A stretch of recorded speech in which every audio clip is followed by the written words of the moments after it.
Okay, so recap real quick. Calories in, calories out, no matter how you look at it.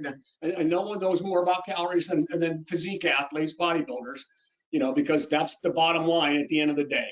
That doesn't mean all calories are equal. That's why you have high protein diets. You have people that respond better on a little bit higher carbohydrate, a little more fat. Doesn't mean they're all equal, but we're all individuals. This is why we have all the different sort of diets that we create for everybody.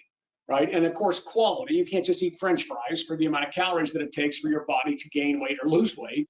It's got to be balanced. And of course, we've gone through all of those different things. All right. So bottom line is you need to count calories. You need to count calories. You know how it says you don't need to count calories? You need to in the beginning, right? After that, then of course you can just look at the scale and you got to figure it all out. But this is the difference here. If you're going to maximize fat loss while preserving muscle, right?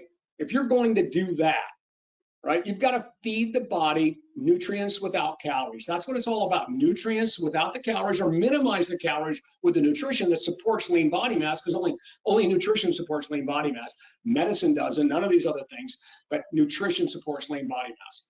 Okay, so the right amount of protein and the micronutrients, so the vitamins and minerals, because every single system in your body, muscles, skeletal system, immune system, cardiovascular system, muscular system are all vitamin mineral dependent, which is why we can't live without it. Okay, so we want to make sure we get all of that as we get our calories down.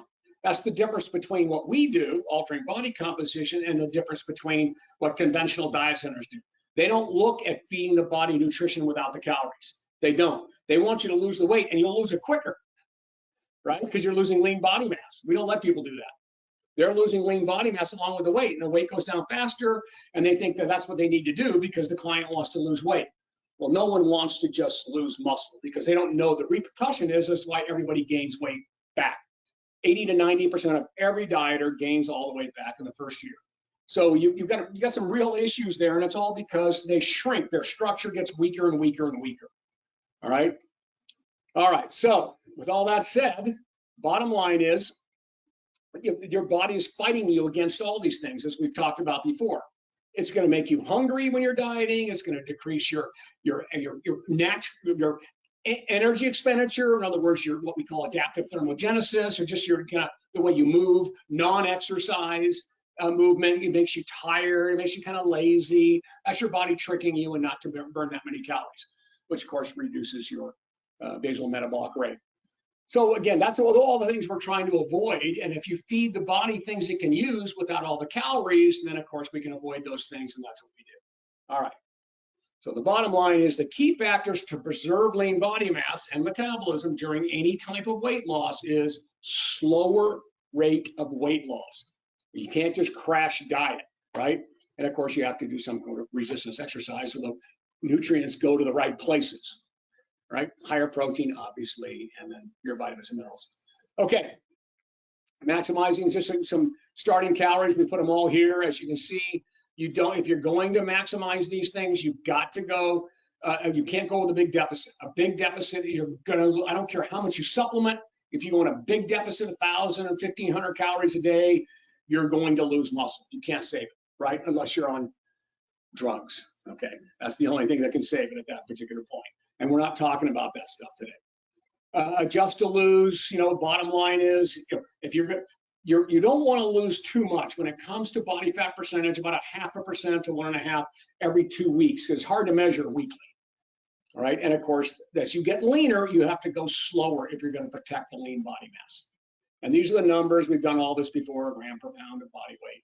Well, actually, you can do body weight as long as they're lean, but I use LBM, I use lean body mass, and the reason I use lean body mass, and I'm probably the only person that does that. I've probably worked with more people than any scientist or anybody in the world. I mean, literally thousands and thousands, hundreds of thousands of athletes and competitors and members of our clubs.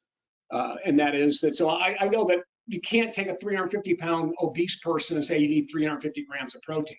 Right? So I don't use weight, I use lean body mass. Okay, and we want to divide it up, ideally 4 to 6 times a day, but hey, it depends on who you're working with, what they can do. Carbohydrates starting out there, but carbohydrates are the very first ones to be reduced. So yeah, I start everybody out somewhere between 40 and 50% carbohydrate, you know, then 30% protein, 30% fat, and then begin to move the carbohydrates down as we get to be able to protect lean body mass. Because protein has to stay up. Starting fats are pretty high, right? But that's the second macro we adjust, you know, based on the goal and the energy. So the bottom line, we have to maintain protein, right? And not just maintain it, it actually increases as we begin to lose body fat and maintain lean body mass. So there's a summary. We've had it. So here it is. Here's the, now you know how we created the 5 components going back all the way to the late 80s. Well, I actually wrote them on a plane to South Africa. So now you know the 4 pillars, 5 components, they all kind of came from that. Bottom line is, for favoring altering body composition, you need the proper macronutrient, time caloric intake below maintenance, right? Okay, so, and again, it doesn't necessarily, and we'll see this when we look at the next slides there, exercise, right? Because we need it to go in the right places. We need to extract calories from the right places if we're below maintenance, which means we want it to come from body fat, not muscle, like it does in nature. It comes from muscle and body fat. Significant amount comes from muscle, almost half of it sometimes, okay? We don't want that. Right, so exercise helps us extract it from the right place, and then deposition. Where do we want any other calories to go? We want them to go to lean body mass. And then dietary support. So, okay, that's your third pillar, if you will, right? So that's complete nutrition within the body fat goal calories. I can't raise your calories to get it, so I've got to feed it without the calories to help support the structural and functional integrity of the human body, right? So at the very minimum, that's your complete multivitamin mineral. And then all the way to when we get to a physique competitor, we've got them loaded up. And then, of course, this is you. The final component is the setup and adjustments. Though you're not using the program, you're really missing something, because the program is structured all around this. It tells you exactly what to do. There's nothing to think about. It tells you what to do. And again, and when you measure that person, it'll tell them what to do, just as if I'm sitting in the same room with them, right? But you have access to all that. So you can get that set up, so that, and plus the motivation that you bring to the table also. So that's why we have the components laid out like this.